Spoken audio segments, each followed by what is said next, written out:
ناظرین، آپ کا خیر مقدم ہے تذکرہ نظام الدین اولیاء محبوب الہی رحمۃ اللہ تعالی علیہ کے حوالے سے ہم آپ کی خدمت میں حاضر ہیں۔ خراج عقیدت پیش کیا جا رہا ہے اس عظیم المرتبت ہستی کو کہ جو سلسلہ چشت سے آپ کا تعلق ہے، لیکن تمام سلاسل طریقت کے جتنے بھی چاہنے اور محبت کرنے والے ارادت مند ہیں وہ آپ کو اسی طرح پیار کرتے ہیں، آپ سے عقیدت رکھتے ہیں جس طرح اہل چشت اور نظامی سلسلے کے مریدین رکھتے ہیں۔ آپ کے حوالے سے ایک اور چیز، فوائد الفوائد، جو آپ کے ملفوظات، ہر بزرگ کے کوئی نہ کوئی ملفوظات ضرور محفوظ نظر آتے ہیں اور اس کو کتابی شکل دی گئی۔ کسی نے اپنے مرشد کریم کے اقوال کو مرتب کیا اور اس کو کتاب کی صورت دیا کہ اور ان کے بعد آنے والوں نے اس سے فیض و برکات حاصل کیے۔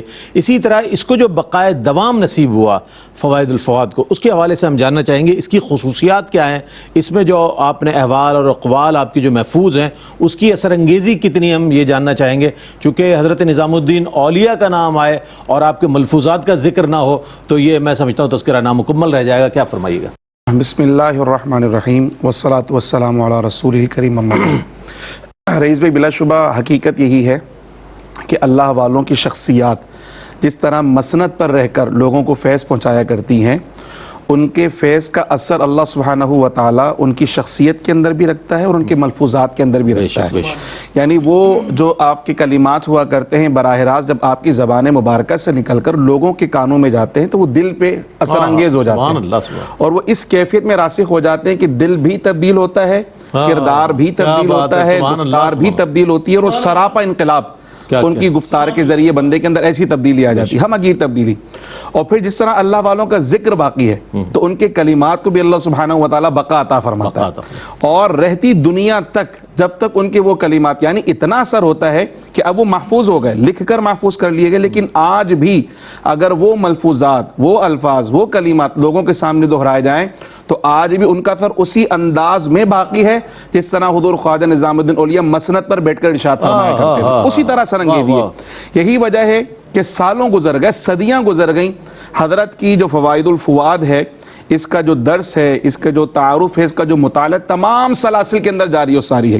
بلکہ آپ یہ سمجھے جس طرح بزرگوں سے تعلیمات کے حصول کے لیے پہلے رسالہ قشیریہ پڑھا جا رہا ہے یا شیخ شہاب الدین عمر سہروردی کی عوارف المعارف پڑھی جا رہی ہے، تو آپ کے ملفوظات کو بھی یہی کیفیت حاصل ہے کہ سلاسل طریقت کے اندر مبتدیوں کی تربیت کے لیے، ان کی اصلاح کے لیے، بلکہ تربیتی نصاب کی شکل فوائد الفوائد کو دے دی گئی ہے، اس کا مطالعہ کر کر تربیت کی جاتی ہے۔ آپ کی جو اصل ملفوظات ہیں حضرت خواجہ امیر حسن نے ان کو مرتب کیا، ان کو جمع کیا اور تقریباً 88 مجالس ہیں کل جو آپ نے سماع کی، سنا اور سننے کے بعد اس کو لکھا۔ 88 مجالس ہیں تقریباً۔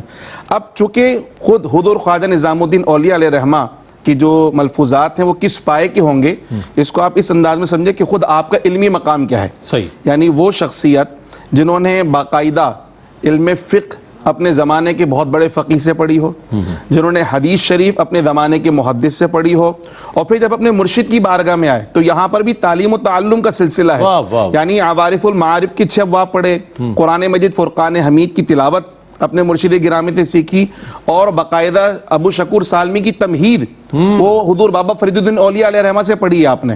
تو جب اتنا بڑا علمی مقام، اتنے بڑے بزرگوں سے اکتساب فیض کیا ہے تو وہ جو علمی بحر تھا وہ آپ کے الفاظ کے اندر جاری و ساری تھا۔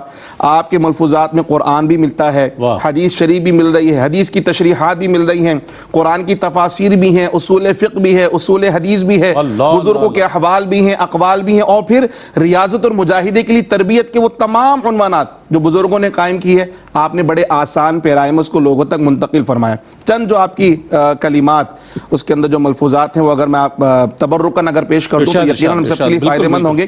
دیکھیں قرآن کے ساتھ تعلق، اس پہ آپ نے بڑی خوبصورت بارشات فرمائی۔ آپ نے فرمایا کہ دیکھیں ذکر اللہ عز و جل کرنے والوں کو بھی منزل ملتی ہے اور قرآن پڑھنے والوں کو بھی منزل ملتی ہے۔ جو ذکر کے ذریعے منزل حاصل کرتے منزل جلدی مل جاتی ہے مگر اندیشہ زوال رہتا ہے، کھٹکا رہتا ہے، خوف رہتا ہے۔ لیکن جو قرآن کے ذریعے منزل کو حاصل کرتے ہیں منزل تو دیر سے ملتی ہے مگر ایسی منزل ملتی جس میں اندیشہ زوال نہیں ہوتا۔ پھر مزید آپ نے ارشاد فرمایا قرآن کے ساتھ تعلق مضبوط کرنے کے لیے کہ گھروں میں قرآن پڑھنا کتنا ضروری ہے۔ آپ نے فرمایا کہ گھر میں ایک سپارہ قرآن پاک پڑھنا مسجد میں پورا ختم قرآن کرنے سے بہتر ہے۔ روزانہ گھر میں ایک سپارہ قرآن پاک پڑھو، خیر و برکت گھر میں خیر و برکت ہو، گھر میں قرآن کی اور آج تلاوت، اسی چیز کو ترک کر دیا گیا. لوگ سمجھتے ہیں کہ خدا نہ خواستہ کسی کی میت ہوگی تو قرآن پڑھا تو ہی جائے. قرآن پڑھا جائے گا. تو گھروں میں تلاوت قرآن ختم. تو آپ فرماتے ہیں کہ گھر میں ایک سپارہ قرآن پڑھنا مسجد میں ایک قرآن ختم کرنے سے زیادہ بہتر ہے کہ گھروں میں تلاوت قرآن کی جائے. اسی طرح ترک دنیا کا جو تعلق لوگوں نے اس زمانے میں سمجھو اور آج بھی سمجھتے ہیں کہ بے لباس ہو جائیں یا پہاڑوں میں نکل جائیں، غاروں میں چلے جائیں. فرماتے ہیں ترک دنیا کا مطلب یہ نہیں ہے کہ بندہ بے لباس ہو جائے اور لنگوٹ باندھ لے اور جناب اعلیٰ دنیا رہبانی اختیار فرما. نہیں، بلکہ اصل ترک دنیا یہ کہ دنیا میں رہ کر دنیا کی رغبت دل میں پیدا نہ ہو.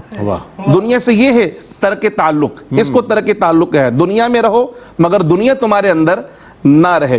اسی طرح آپ ارشاد فرماتے ہیں کہ جو سلوک کے 100 مقامات ہیں، اچھا، وہ فرماتے ہیں اس میں 17واں مقام جو ہے وہ کشف و کرامات کا ہے. اور 17واں ہے کشف و کرامت. 17واں مقام ہے کشف و کرامات کا. فرماتے ہیں اکثر جو سالکین ہوتے ہیں وہ کشف و کرامات میں پھنس کر رہ جاتے ہیں. اگر یہیں پر رک گئے تو باقی 83 مقامات کب پورے کرو گے؟ تو فرماتے ہیں اس کو جو ہے وہ حجاب مانو اور آگے کی طرف سفر کو اپنے جاری و ساری رکھو. پھر ایک بات بڑی خوبصورت آپ نے ارشاد فرمائی. ساری باتیں خوبصورت ہیں لیکن ایک بات بڑی اہم ہے. آپ نے فرمایا جس کسی نے اللہ کی رضا کے لیے کسی بری چیز کو چھوڑا نہ تو اسے ہمیشہ اللہ نے اچھی چیز ضرور عطا فرمائی. کیا بات ہے، یعنی بری چیز کو چھوڑنے میں تعامل نہیں کرے کہ پتہ نہیں بدل ملے گا نہیں ملے گا. اللہ کی رضا کے لیے برا چھوڑو، اللہ تمہارے لیے اچھا ضرور تجویز فرما دے. واہ واہ واہ، سبحان اللہ سبحان اللہ سبحان اللہ.